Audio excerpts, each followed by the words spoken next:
¿Qué tal, mis cibernautas? Tengan todos ustedes muy buenas tardes. Les saluda Juan Pablo Rodríguez desde la sede de MD Saltillo Televisión. Pues un saludo a toda la red y a todos los que nos ven en América Central, Sudamérica, Europa, Asia, porque hemos estado viendo que gente de hasta de India nos está visitando, lo cual nos da mucho gusto. Bueno, lo primero que tendríamos que platicar hoy y ver las perspectivas económicas del mundo es con respecto a que pasado mañana, el día 16 de diciembre, la Reserva Federal de los Estados Unidos muy probablemente ya lo apuestan casi seguro de que la tasa de interés va a aumentar en un punto 25. Y algunos están haciendo apuestas de que este punto 25 se transforme en el 1% a finales de diciembre del 2016.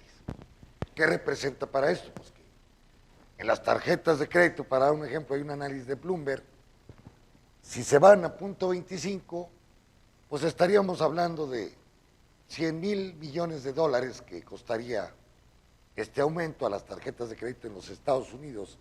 Si se va al 1%, se habla de 600,000 millones de dólares. Bueno, aquí Merrill Lynch, en el caso de México, está sugiriendo que como la tasa de interés es del 3% y supuestamente la inflación del señor Carstens o del INEGI es del 2, 2.2, 2.5, pues hay margen para que no se aumente la tasa de interés en México.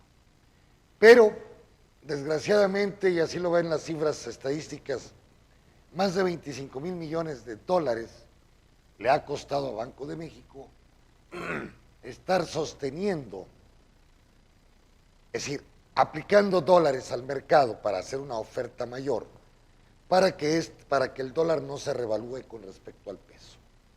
Y algunos analistas ahí, este reaccionario de Carlos Mota dice que $20 el barril, $20 el peso. Bueno, podría subir a $19, 18, 19 pesos, como dijo Tony Serrano la vez pasada platicando con él, doctor de allá de la Universidad de Glasgow. Me decía, bueno, es que empieza ya el flujo de capital, 80,000 millones de dólares se habla, que han salido de México para engrosar estos dólares allá a la banca norteamericana, aprovechando obviamente de que se va a depreciar el peso mexicano y aprovechando que se va a revaluar los intereses en los Estados Unidos. Entonces, son dos procesos ahí que están. Claro, aquí se ufanan los mexicanos de decir que, pues que el peso mexicano se ha devaluado en los últimos 15%, depende de cuándo ustedes tomen la base. Si es el año pasado, pues andaba a 13 pesos, es más de un 40%. Entonces, estamos hablando de que el rubro, el real brasileño, Colombia, que ha sufrido también en las últimas semanas un 19% de últimas 2 semanas de depreciación, México, Brasil, Chile, pero ellos no solamente, Venezuela no se diga, es decir, no solamente se están fijando en el petróleo, que ayer estuvo a la ridícula cantidad de 27 dólares el barril. Ya es más barato un litro de petróleo que una Coca-Cola o un agua, que las que se venden aquí en los famosos Oxxos aquí en México. Y así es decir, el sistema se está adaptando, porque si en caso de que hubiese una recesión, ¿con qué mecanismos podrías? La señora Gil entendía el mecanismo de emitir más dinero, cosa que no le está resultando al Japón y a algunos países europeos. Entonces necesitan ir aumentando poco a poco las tasas de interés para el caso de que se prevea una recesión, pues en ese caso poder bajar las tasas de interés, dinamizar las economías, la demanda efectiva y dinamizar en este caso, emitir más dinero fácil.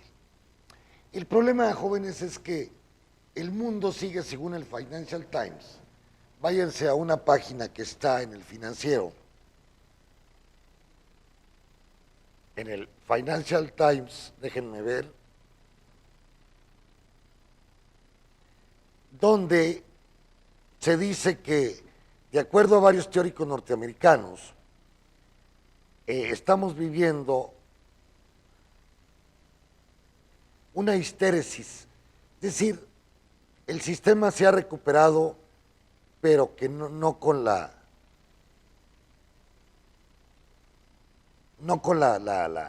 dinámica que ellos creían. Entonces, pues esto es muy grave porque, déjenme ver si encuentro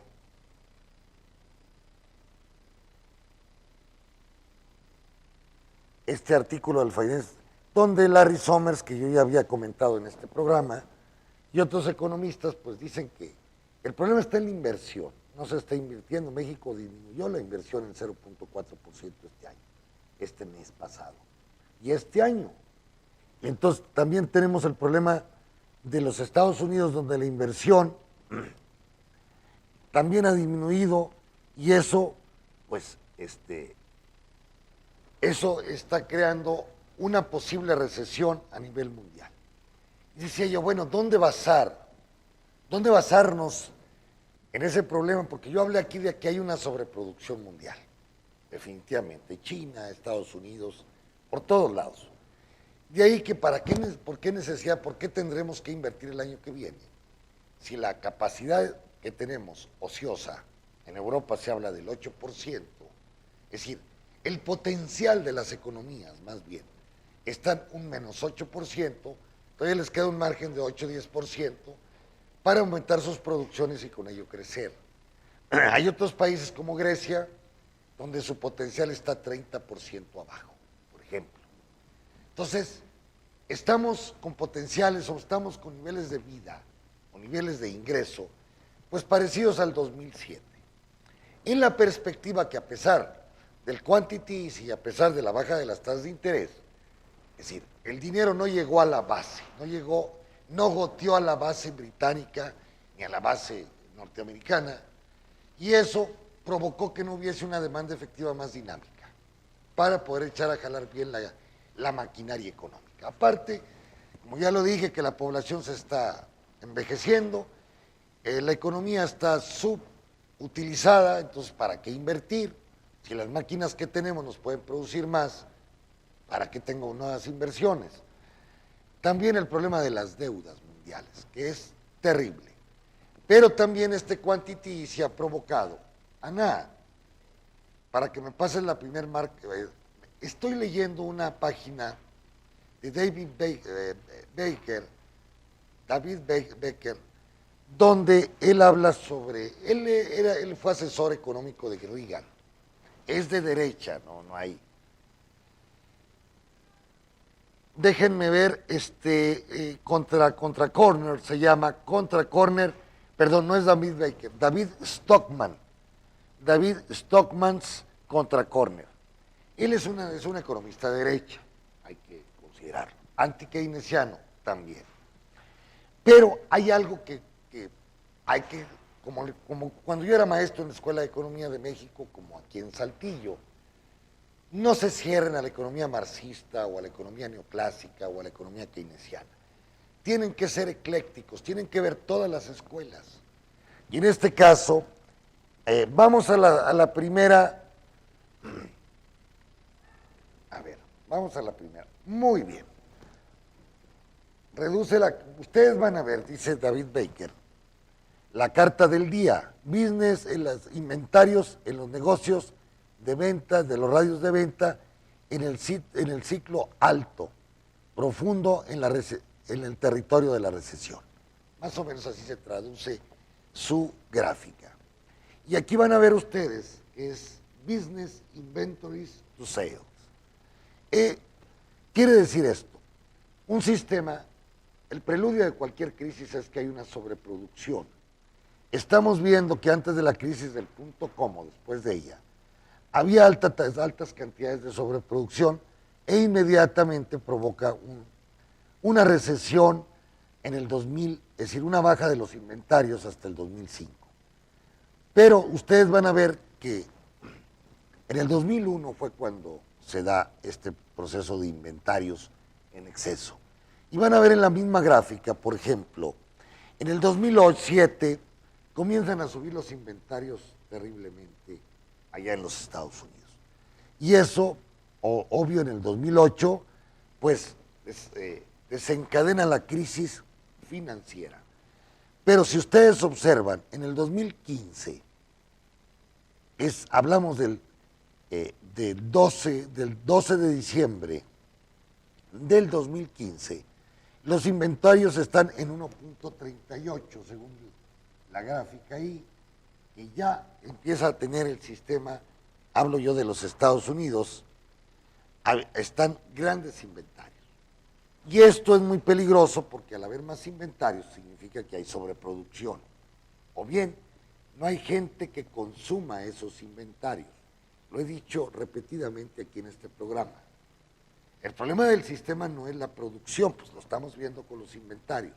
Las economías están abajo un 8-10% de su capacidad, algunas hasta un 30% como Hungría o como Grecia. Están abajo de su capacidad. Entonces, por eso no se destapan las inflaciones.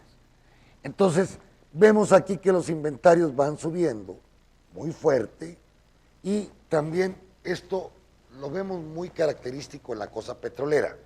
¿Por qué ha bajado el petróleo? Porque hay cantidad de inventarios. Estados Unidos con el fracking fue capaz de producir 5 millones de barriles más. Ahora, a partir del 1 de enero, Irán se le cancelan ya sus castigos por la cuestión atómica, por la producción de energía nuclear en Irán para la bomba atómica, y comienza a producir, puede llegar a producir hasta 2 o 3 millones de barriles diarios. Es decir, el sistema está produciendo 1.5 millones de barriles, lo que está provocando, hay un glut, está provocando una baja del petróleo permanentemente.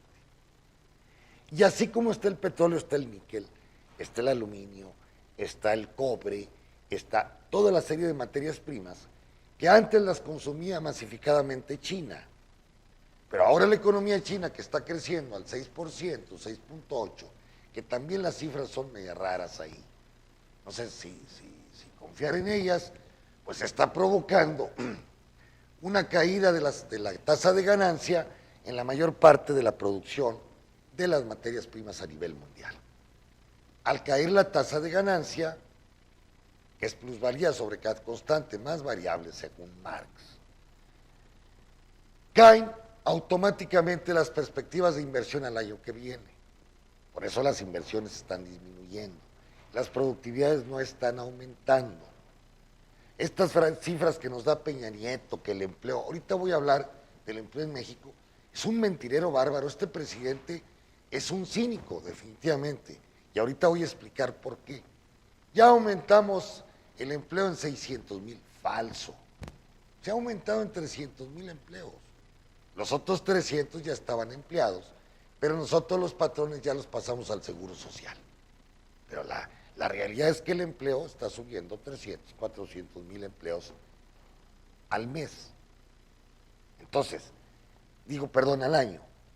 En un país que necesita 1.200.000 empleos por la cantidad de jóvenes, somos 120 millones de habitantes.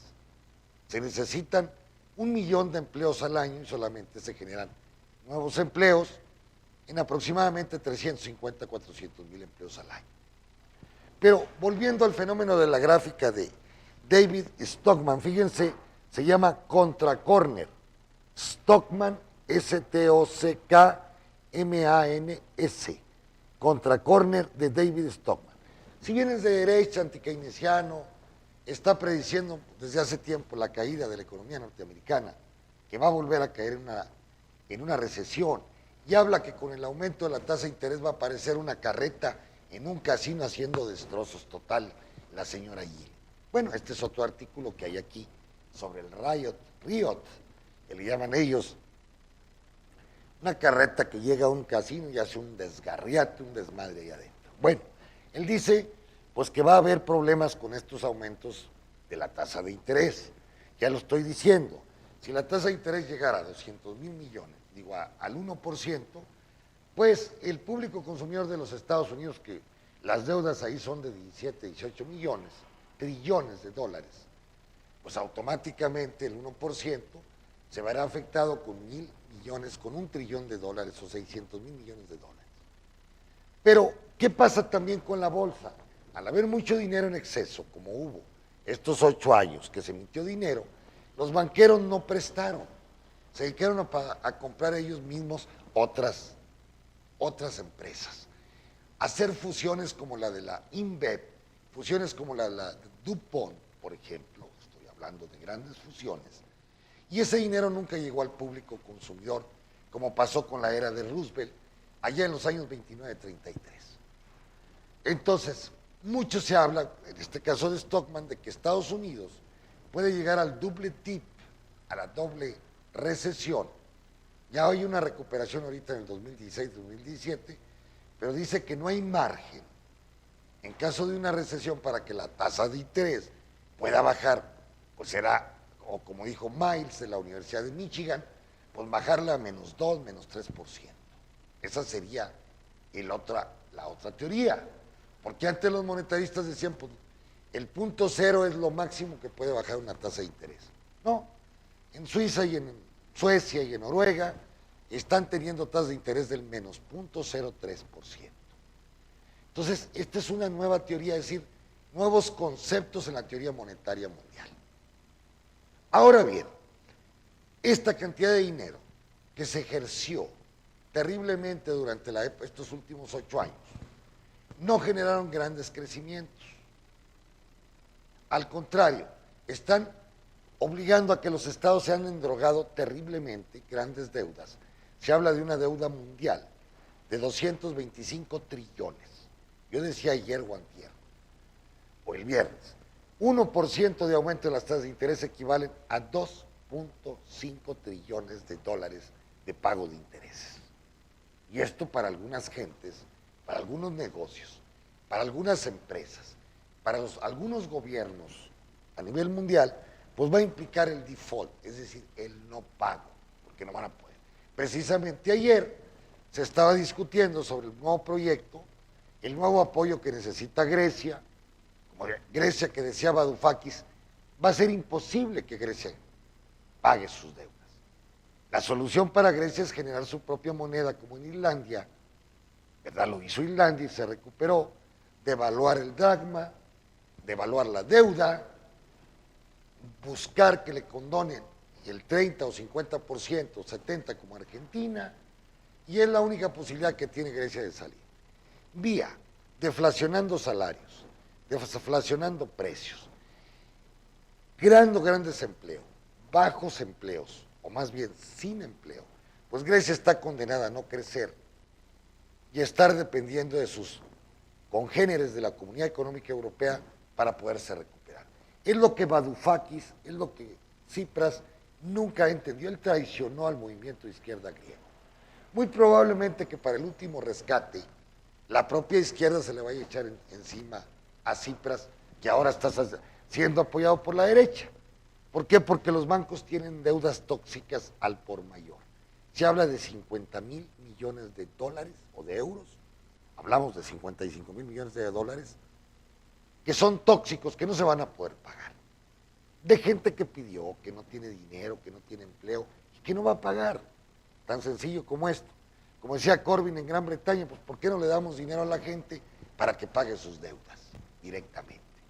Es decir, un quantity easy, pero para el público en general. Regalemos el dinero, hombre.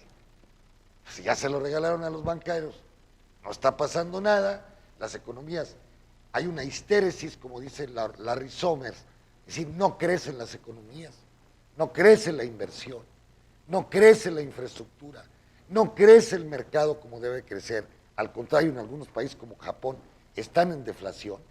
Entonces, pues hay que cambiar la tónica de todo esto. Pero en la segunda gráfica que está el señor Stockman, la cantidad de dinero provocó aumento en las tasas en los... Por favor, Ana, pásame la segunda gráfica. Ana. Ok. Si ustedes van viendo en la sobrevaluación, que no importa cómo la vea usted, cómo lo observe usted a esa, dice ahí que en 2007, la media, la relación entre precio y el radio de las ventas, pues era mucho más alta que en el 2000, por ejemplo, hablemos del 2000, era del 1.3. En 2007 la relación precios-ventas subió al 1.7, del 1.3 al 1.7. Estamos hablando en solamente 7 años, pero del 2007 al 2015, también otros 7 años, 8 años, la relación ha subido a más del 2%, la relación venta con respecto al precio. Dice, y respecto, ahí hay otra gráfica que dice que ahí, de color azul, donde la relación entre precios y ganancias, el radio de las ganancias. Si ustedes están observando, en el caso del 2000, las ganancias eran superiores en 3.2% con respecto al radio de las ventas. En el 2007 fue al revés, el precio de las ventas era mayor que el de las ganancias, pero en el caso del 2000 observamos el precio sobre las ganancias, el radio de las ganancias, son muy parecidos, pero el valor ha crecido tremendamente, el valor ha crecido por ejemplo, del precio ganancias, ha crecido mucho las ganancias en el 25%, más o menos. El caso solamente las ventas han crecido, pero vamos a decir, mientras que las ventas han crecido del 1.8 al 2.2, en el caso, es decir, en la relación, la ganancia ha superado a esto. ¿Qué quiere decir? Que hay una sobrevaluación a lo que dice el señor David Stockman. Hay una sobrevaluación en el precio de las acciones y también de las ganancias, obviamente. Y esto pues puede desencadenar la próxima caída, el slump, para el próximo año, 17 o 16 o 17, que ya lo está previendo el señor Stockman. Dice que ha sido un desastre esta política del quantity easing para Krugman y Stiglitz, no, sí, para los keynesianos. Dicen ellos, finalmente el quantity easing permitió que la bajada no fuera tan terrible y la capacidad ociosa no fuera tan bien, y el cierre de empresas o quiebre de empresas o bancos no haya sido tan terrible como en la crisis del 29-33. Es decir, hay una caída, como la vez pasada les mostré una gráfica en el 29-33, perdón, traigo un poco de gripa, del 30-35%. Bueno, la caída en 2007-2008 fue menor, 12, 10, 12%.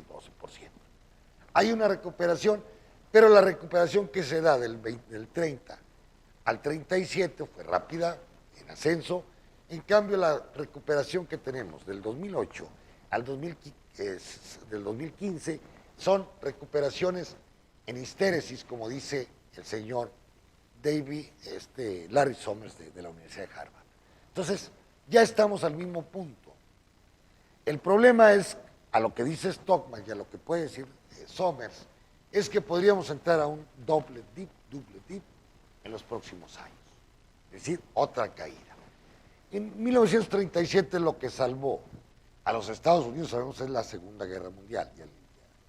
¿Por qué? Porque pues se destruyó el aparato productivo, la oferta, y al mismo tiempo se generaron industrias armamenticias con mucho dinero prestado por parte del gobierno norteamericano, gobierno británico, todos los gobiernos se endeudaron. Entonces, la guerra provoca la destrucción de los aparatos productivos y ahí se equilibra más o menos la oferta con la demanda. Nunca es perfecto. Es difícil encontrar un punto en el tiempo y en la historia donde exactamente oferta equivale a su propia demanda. Eso, definitivo. El sistema capitalista es un sistema, si bien autodestructivo, es autorreproductivo. Y esto lo dice Carlos Marx en la introducción del Capital, de sus libros del Capital, y también habla Schumpeter, de economista de allá de Austria, que posteriormente vivió en los Estados Unidos, donde es un capitalismo destructivo, pero también un capitalismo creativo.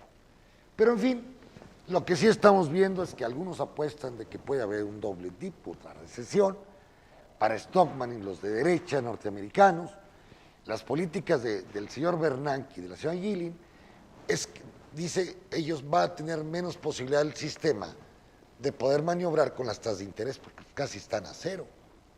La única posibilidad que les van a quedar es maniobrando, pues con la cantidad de dinero en circulación, como lo está haciendo ahora Europa, que por cierto ayer aumentó la producción en Europa en octubre, el 1.6, y el señor Draghi está empeñado a seguir inyectando capital, y si se antoja y si se quiere al mismo tiempo, a lo mejor llegar a tasas negativas en los bancos. Es decir, que cuando ustedes van a depositar algo les cuesta, en lugar de sacar un provecho de su depósito. Así están las cosas. Entonces, ¿qué prevé el señor Carsten en México? Pues con el aumento de las tasas de interés, para el día 16 de diciembre, hablo de 2 días, para el viernes, no voy a poder estar yo, para el miércoles no voy a poder estar, me voy de vacaciones. Pero el miércoles podremos comentar ya el aumento de las tasas del punto 25, esto va a generar volatilidad, por eso hablan que a lo mejor el peso puede subir a 18, 19 pesos, porque muchos capitales van a solicitar dólares al Banco de México para irse a depositar su dinero a los Estados Unidos. Es decir, hay una demanda de dólares. No hay más oferta porque el petróleo no está valiendo. Si el petróleo nos aportaba dinero fresco, así como los inmigrantes, nuestros hermanos mexicanos que trabajan en Estados Unidos, que vienen con sus dólares, bueno, hay una oferta de dólares. Igualmente los turistas que vienen de Canadá, Estados Unidos y Europa, aportan dólares a la economía mexicana. Pero no son suficientes. Hay una demanda superior a la oferta, ¿y qué es lo que pasa? Pues automáticamente el valor, al haber más demanda, el valor del dólar sube su precio, y al no haber suficientes dólares, pues se ve presionado de 17.90, puede ser a 18, 18.50. Esto va a generar volatilidad, no hay duda. Y mucha gente se va a asustar y qué voy a pasar, no va a pasar nada. Finalmente, la baja de las materias primas a nivel mundial, por la sobreproducción que hay a nivel mundial, porque ahí está, pasé la última gráfica de Stockman, los inventarios están subiendo terriblemente. Eso significa sobreproducción. ¿De acuerdo? Entonces, hay una sobreproducción mundial, una falta de demanda. Mientras no aumentan salarios, o la participación del salario de todos los ingresos mundial no aumente, pues el sistema va a seguir teniendo su histéresis, como dice el señor Larry Summers. Es decir, el sistema va a estar en crisis, si no permanente, en un crecimiento secular muy lento. Y es lo que aquí los idiotas economistas de México no entienden, sobre todo los de la Comisión de Salarios Mínimos. Haber aumentado el salario en 2.78 es una mentada de madre, es una ofensa a la inteligencia del pueblo mexicano. Pues eso es lo que quieren aumentar este estúpido de la Comisión Nacional de Salarios Mínimos, un ultraderechista que tenemos ahí, y que le vale madre que 60 millones de mexicanos estén a nivel de pobreza, asalariados muchos de ellos, y le vale. Él quiere seguir protegiendo al capital y se acompaña de una bola de líderes charros de la Confederación de Trabajadores de México, del PRI, que le autorizan todo porque les dan dinero, les dan cochupos, como dice aquí en México, te doy un dinero para que me aceptes un aumento del 4% del salario, por 70 pesos el salario mínimo, por el 4%, estamos hablando de 2.8 pesos mexicanos. Que hablando en dólares, jóvenes, pues son 50 dólares diarios. Entonces, perdón, de 5 dólares, que estaba yo mal, 5 dólares diarios. Entonces, menos de 5 dólares, 4.50. ¿Qué puede hacer esa gente con 5 dólares diarios? Pues no puede consumir nada la economía mexicana. Obviamente están previendo que con lo del petróleo y con esta cuestión del salario de estos tontos y estúpidos, y que Hacienda se lo permite, pues no va a crecer la economía mexicana como están pensando. es que crecieron mucho los consumos. Claro, la gente en México no es tonta. Sabe que con la devaluación del peso y el incremento del valor del dólar, pues muchos bienes importados van a valer más. Entonces, metieron la tarjeta de crédito, gastaron los pocos ahorros que tenían, solicitaron hipotecas a plazos, a tasas fijas. Y mucha gente que tenía un auto viejo, pues renovó su auto, con las facilidades que dan ahora las agencias automotrices. Entonces, pues vimos un aumento inesperado más de lo que pensábamos todos del consumo en México. Pues claro, nos están preparando para la avalancha de precios que vienen a principios del año del 2016. La gente no es tonta. Si se ven afectados con su salario, dice, bueno, pues menos afectado voy y compro por adelantado, donde me ofrezcan algunos productos que no tengan interés y a tasa cero. ¿Qué es lo que hicieron en Liverpool? Hicieron en Soriana, hicieron en Gigante y en todos lados. Pero eso no garantiza el crecimiento para el próximo año, discúlpenme, no lo garantiza. Y claro, ¿por qué? Porque la economía que está creciendo al 2.4, pues está generando 300, 400 empleos reales. Y voy a unas cifras que sacó el periódico La Jornada, no el periódico La Jornada, están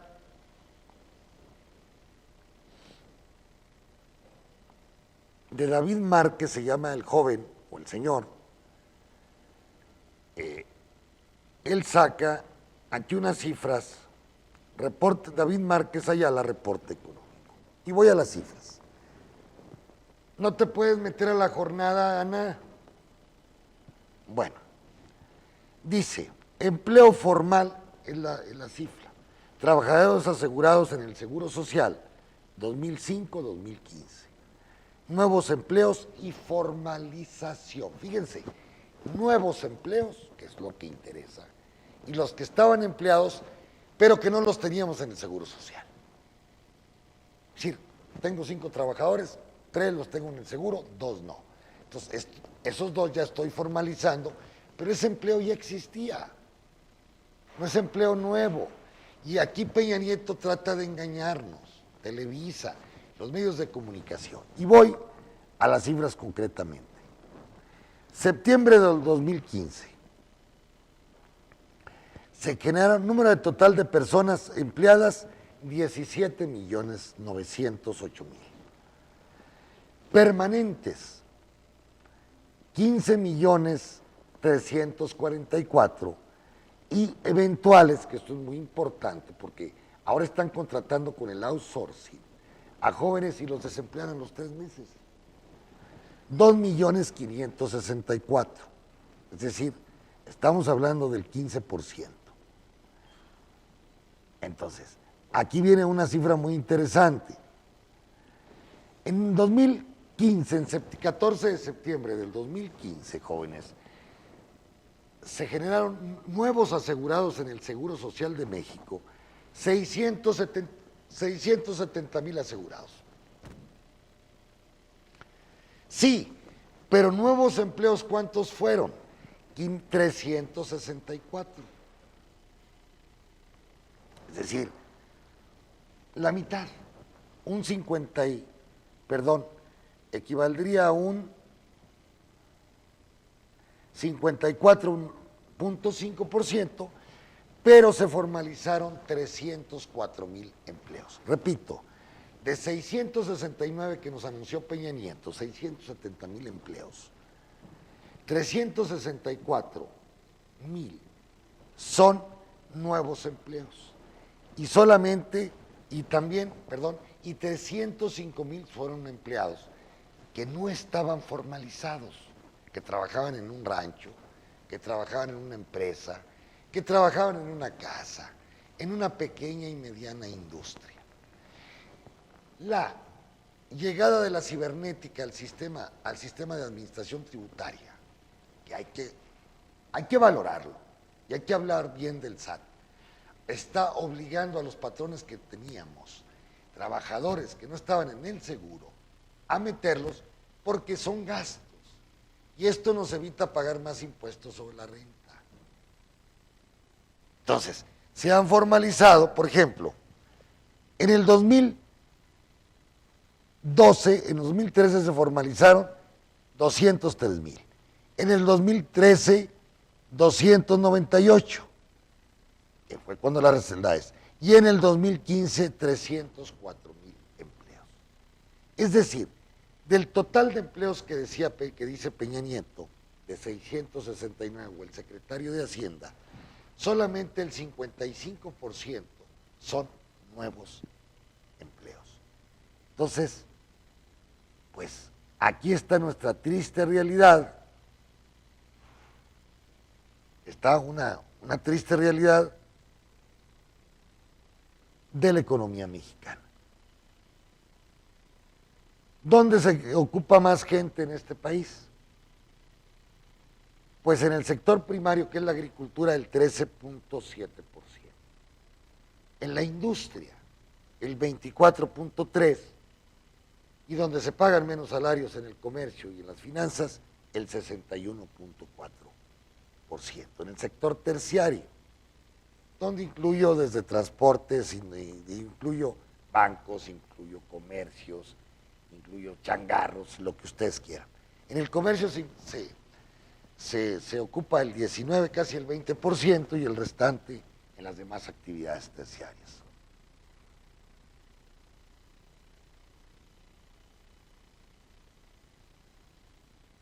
Dice, ¿dónde están nuestros salarios?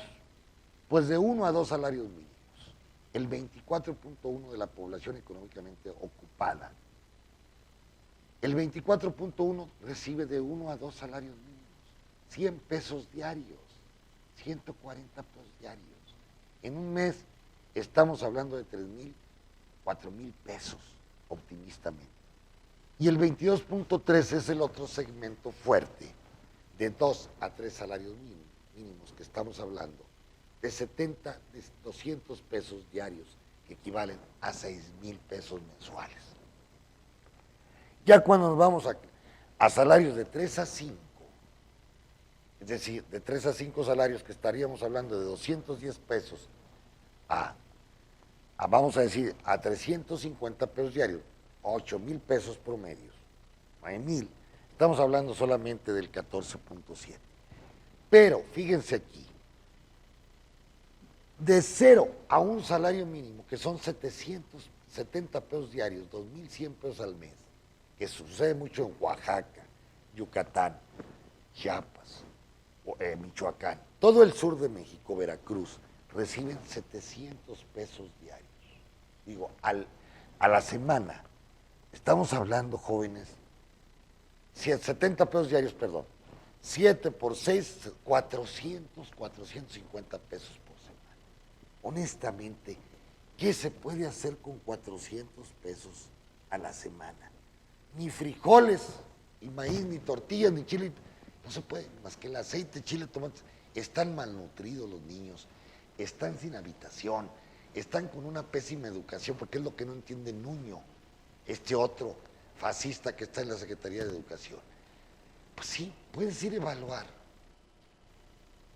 Y lo único que vas a evaluar son niños malnutridos, con escuelas sin letrinas, escuelas hechas pedazos, maestros mal pagados, que reciben 2 salarios, vamos, un maestro mal pagado que recibe 100 pesos, 200 pesos diarios, en Oaxaca, 3 salarios mínimos, es una mentada de madre. Entonces, pues si antes no han hecho una revolución, antes no los han matado, a todos ellos, se han portado muy bien esos proletarios del sur, porque de veras que con esos niveles de ingreso, pues es para que hubiese revolución. En París ya hubiera tronado toda Francia y Estados Unidos. Pero bueno, el mexicano así es. Después lo conforma con una despensa por un voto. Por eso sigue ganando el PRI. Los hace muy pobres para que el día de la elección les lleven una despensa de 100 pesos y les den el voto. Ese es México. Bien, volviendo al fenómeno ya de Estados Unidos, pues va a haber mayor volatilidad, va a haber nerviosismos, el peso se va a devaluar un poco más. La bolsa van a estar ahí sin aumentos en gran cantidad, aunque la bolsa mexicana pues se está viendo afectada por esto, pero aquí vienen en Bloomberg cuánto le va a costar a la gente el aumento de la tasa de interés. Parece que un billón, perdón, yo me había equivocado, 1/4 de punto va a costarle a los tenedores de tarjetas de crédito un billón anualmente. Pero si se sube a 1%, les va a costar 6 billones en los Estados Unidos. ¡Ah, híjole! Pues entonces eso sí afecta. Imagínense el consumo de 1 billón de pesos. Claro, los de las aseguradoras, bancos, financieros son los que van a ganar ese dinero. Más se va a concentrar el ingreso. Entonces, pues, me estaba equivocando en las cifras, sí. Entonces, va a ser un impacto fuerte para la economía norteamericana. ¿Cómo andan las bolsas, jóvenes? Con todo esto de el nerviosismo allá en los Estados Unidos, pues sencillamente déjenme ver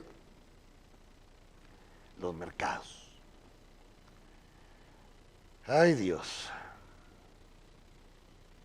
En Europa, ¿cómo cerraron los mercados? Pues con signos negativos. Obviamente, el FTSE de Inglaterra con el 1.32, ya en un año lleva perdido el 6.77. En caso de Francia, el CAC 40 de París disminuyendo el 1.68 y en el año escasamente va ganando el 8.86%. Alemania, que es la más importante, va perdiendo el DAX el 1.94 con esto de la tasa de interés, y en un mes ha perdido el 5.31 y en un año lleva, como Francia, ganado el 5.6%. Dinamarca bajando el 0.31 y es la bolsa más productiva de Europa, ganando el 30%. En el caso Rusia, bajando la bolsa el 2.2 y en el año lleva perdidos el 4.82%. Sí, pues Rusia es de los más afectados con el bloqueo. Suiza, la bolsa va bajando el 1.49, 1.5, y en el año ha perdido la bolsa el 5.85%. Europa en su conjunto, jóvenes, va bajando las bolsas del Eurostock de las principales 500 empresas de Europa, va bajando el 1.81 la bolsa, pues en la predicción de este aumento de la tasa de interés, y en el año ha ganado la paupérrima cantidad del 4.84% allá en toda Europa. Entonces, pues las cosas no pintan bien porque se la jugaron con tanto dinero jugando a la bolsa y sucede que no están ganando lo que ellos pensaban. En el caso de Américas, Estados Unidos, miren, cosa extraña, el Dow Jones va subiendo el 0.09 mínimo. En el año, ¿saben cuánto ha ganado el Dow Jones? Nada, 0%. El caso del Nasdaq va subiendo el 0.18% y en el año ha ganado el 8.24%. Son las empresas de alta tecnología, IBM, Microsoft, la Apple, la Dell, todas ellas, todas las del Silicon Valley. En el caso del Standard & Poor's, pues va igual, 0.02, pues nada. Y en el año lleva ganados ni el 1% del Standard & Poor's.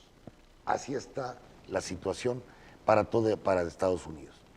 En el caso de Argentina, bajando la bolsa el 3.62%, aunque en el año ha ganado tremendamente el 68.37%, porque la gente prefería irse a bolsa que tener el dinero en pesos argentinos, porque estaban sobrevaluados, según muchos, o subvaluados otros, como ustedes quieran.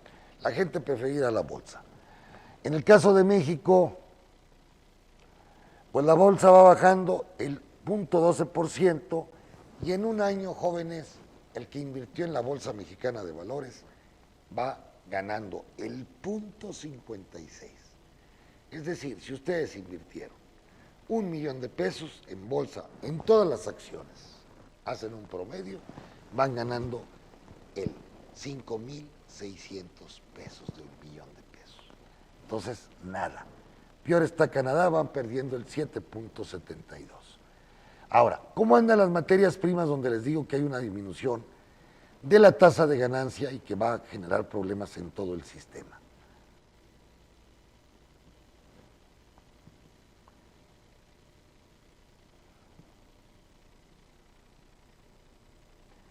Vamos a hablar de las commodities. Precios del petróleo. Miren, subió el West Texas, qué bueno. El 2.13%, quiere decir que el petróleo mexicano andará en $29. Pero el Brent también va subiendo el 0.04%. El gas natural es lo que trae una bajada espeluznante del punto. En el mes ha cambiado el 4.87 y se vende a 1.89 el BTU, el British Thermal Unity. En el caso del crudo, de los productos refinados, la gasolina está bajando el 2.60, increíble. Es decir, está a 1.25 de dólar la gasolina. Si es un galón, es casi 4 litros. Estamos hablando de 30 centavos de dólar la gasolina.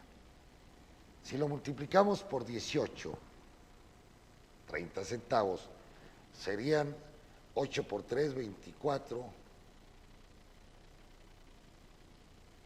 a 5.40 de pesos mexicanos.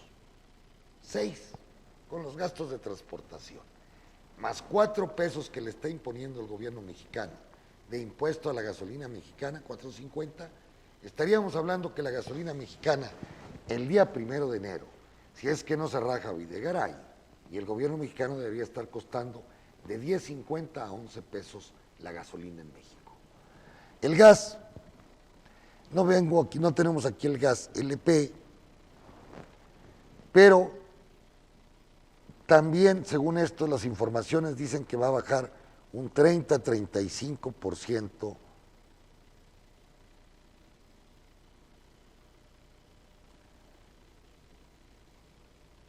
Vamos a hablar de la agricultura, los metales primero. Increíble, hay una especulación. ¿Cómo es posible que si las acciones están bajando el oro, el petróleo, como el oro bajando? Aquí hay una maniobra sobre el oro, según nosotros. El caso de la plata, lo mismo. Entonces, bajando el 1.5 a 1.064, cuando andaba a 1.800 la onza hace un año y medio. La plata bajando el 1.25 a 13.71. El caso de los otros metales, el platino subiendo 1.16, pero los metales industriales, por ejemplo, el cobre bajando a 2.11 la libra del cobre chileno. Del aluminio bajando el 0.60 y está a 1.482, 1.48. El caso del zinc también, subiendo el zinc 1.31 y el estaño subiendo el 0.41%. Con respecto a la agricultura, ya para cerrar el programa, ustedes van a observar que también empieza a haber problemas con sobreproducciones de carne por problemas de Australia, que no le puede vender más a China. El maíz subiendo el 1%, el trigo el 0.61%, la soya subiendo el 0.26%, el café bajando 1.07%, el azúcar 0.48%, bajando. La madera, que es muy importante para la construcción, bajando. Quiere decir que no hay demanda en la construcción suficiente para la producción de madera. bajando el 1.65, y en el caso del livestock, terrible. A 1.2395 el ganado en pie, bajando el 1.82, el ganado engordando, bajando el 2.96, ya el ciclo ganadero va hacia abajo. Y los puercos bajando el 0.87. Bien, estas son las noticias de hoy día. Vayan ustedes a las páginas que ya les cité